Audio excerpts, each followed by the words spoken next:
我哋人出生之後，從小朋友開始咧，其實我哋都已經追求呢個成功。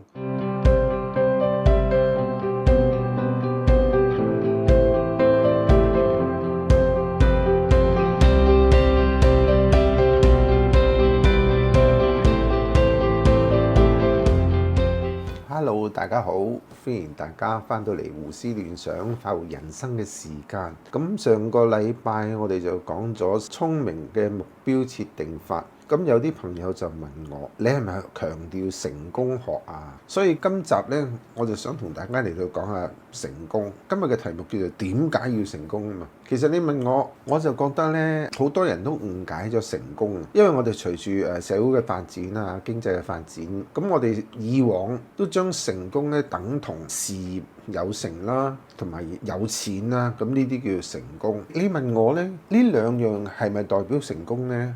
我就會覺得係成功嘅一種，但係就唔係完全代表晒成功，因為每一個人嘅成功可以係好唔同嘅。喺我概念裏邊呢，成功就比較簡單，就係能夠完成或者達到你自己想要達到或者做到得到嘅目標，咁呢個就已經可以算係成功。就好似一個媽咪，佢要為自己嘅家庭去煮一餐豐富嘅晚餐，佢能夠係由張羅啊、買餸啊、烹調啊，直到最後將餸菜預備好晒，一家能夠開開心心享用食物，呢個已經可以算係佢嘅成功。當然啦，你工作勤奮，能夠賺到100萬、1000萬，呢個亦都當然可以作為成功。又或者喺香港嚟講，寸金尺土，你去工作賺錢儲錢，能夠買到一間自己喜歡嘅居所，咁呢個亦都可以算係你嘅成功㗎噃。不過咧，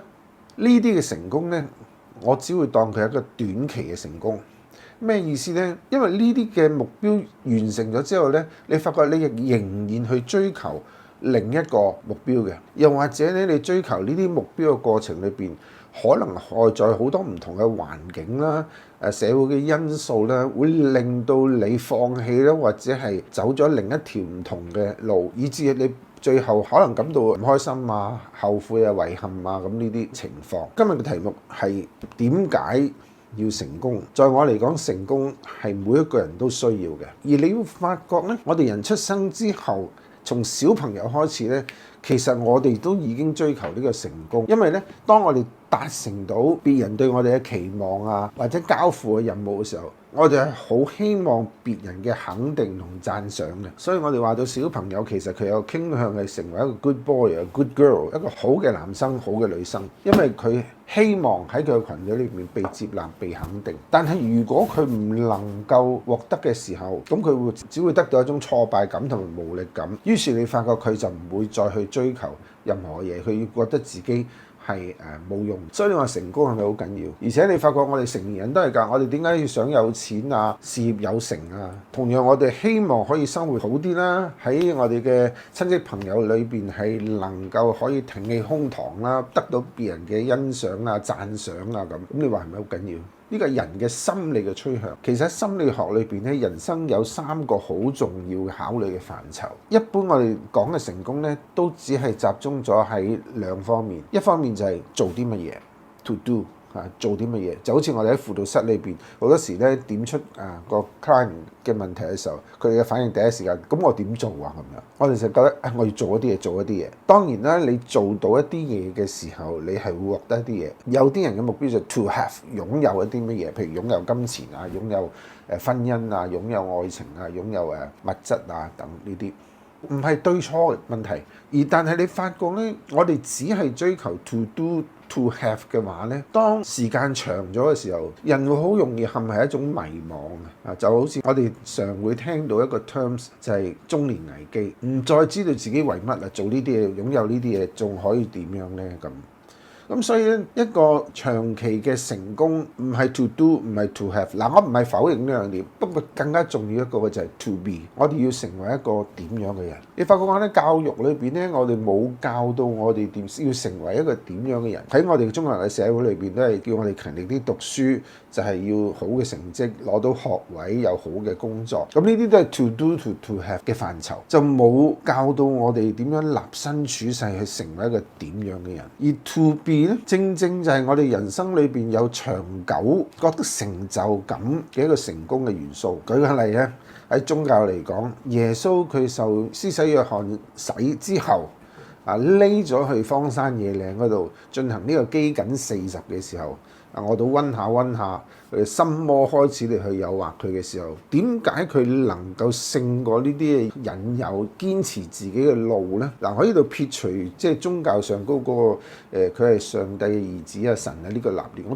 純粹從呢個心理學嚟講，正正因為佢好找得住佢人生嘅使命，去成為以色列人嘅彌賽亞，成為世人嘅基督救世主。呢個係佢嘅身份嚟嘅，以致佢能夠面對呢啲挑戰，甚至面對死亡嘅威逼底下，佢能夠堅持落去，唔理會有啲人去駁斥佢係咪神啊，定係人啊，真實啊等等。佢確實喺佢死咗之後，影響咗整個世界。嗱，唔好講到咁長遠啦。譬如話，我哋一般人咧，我哋好中意日本人一啲傳統嘅工藝，因為咧佢哋好精緻、好講究。原因係乜嘢啊？原因就係以前嘅日本人嘅工匠咧，佢哋做呢佢哋嘅手工藝嘅時候咧，唔係只係要抱住一個揾錢啊，我要賺多啲錢啊咁嘅心態嚟去做嘅。因為咁嘅心態嘅時候，佢可以馬馬虎虎。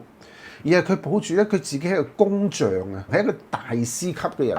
於是佢對自己喺工藝上高咧，就係一個好嚴格嘅要求，半點呢個瑕疵都唔得，以致佢先成就佢哋嘅作品。所以世界咁多人都愛戴佢哋嘅工藝作品。所以呢個亦都係點解呢個清崎先生佢喺佢嘅名著《窮爸爸富爸爸》嗰本書嗰度，唔理會佢嘅故事係真假，不過佢有一句説話係值得我哋深思嘅。佢反反覆覆咁強調一句説話，就係唔好為到金錢嚟到工作，因為如果你只係為錢嚟工作嘅話咧，你嘅工作一定唔會係出色嘅，你唔會肯去付出多過你嘅收入嘅。嗱，呢個係另一個循環啦。你唔肯去付出，老闆睇唔到你嗰個工作嘅用心，你工作上嗰個質素，於是咧佢又唔肯晉升你，唔肯加你人工，咁你喺事業上嗰你好難去發展咯。嗱，有啲朋友可能駁我嘅，我老細好孤寒㗎，點佢都唔會去加我人工㗎啦。嗱，你有冇諗下咧？如果你抱住一個匠人心態嚟去從事你嘅工作嘅時候，你好用心咁樣去做你手頭上嗰每一分每一秒嘅工作，你學到嘅，你喺呢個工作上嘅所有嘅知識同技藝，就算你唔幫呢個咁刻薄嘅老闆，你其實同樣會有其他發展嘅機會。如果我哋只係追求外在嘅呢啲成功嘅話 ，to do to have， 到最後我哋可能會失落咗我哋自己。所以要最終去追求一個真正嘅成功咧，我哋要揾到我哋自己係邊個 ，to be 一個咩人。而喺呢度講多少少咧，呢個所謂嘅 to be 呢個身份嘅認同咧，未必一定係一個真實嘅人物。我記得有一次喺培訓嘅課程裏邊咧，有一位社工咧，佢就覺得好迷茫，因為喺工作上佢已經做到幾高級，同埋都即係喺工作已經係好熟練啦，但係硬係好似即係冇乜再去前進嘅方向動力咁。咁我就同佢探討下，咁佢其實想成為一個點樣嘅人？嗱，呢個成為一個點樣嘅人咧，唔係一定人物嚟嘅，係可以一啲象徵性嘅物件嚟嘅。咁我幫助佢沉思去反思嘅時候，佢突然間叮一聲，佢話俾你聽，周 Sir，我知啦。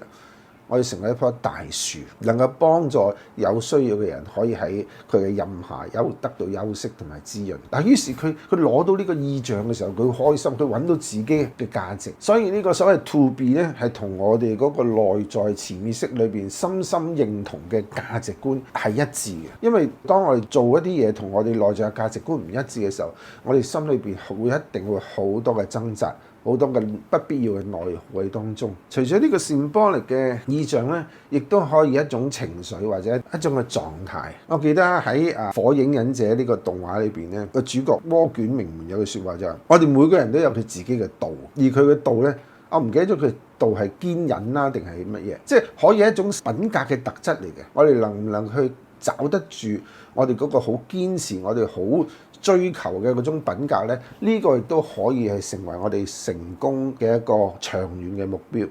我哋就成為一個堅忍嘅人，我哋就成為一個不屈不撓嘅人。所以好希望今集分享嘅內容呢，能夠俾到大家一啲嘅反思同啟發，以至咧喺你嘅生活裏邊去揾到自己內在嘅價值觀，揾到自己想要成為一個點樣嘅人，以至你係獲得一個長遠開心有成就感嘅人生。我哋今集內容就到呢一度。如果喜歡我哋呢集嘅朋友，請你喺下低按讚、訂閱、留言、分享，同埋撳埋隔離個鐘仔，咁我哋有新片發放嘅時候，就可以第一時間通知到大家。我哋下次再見，拜拜。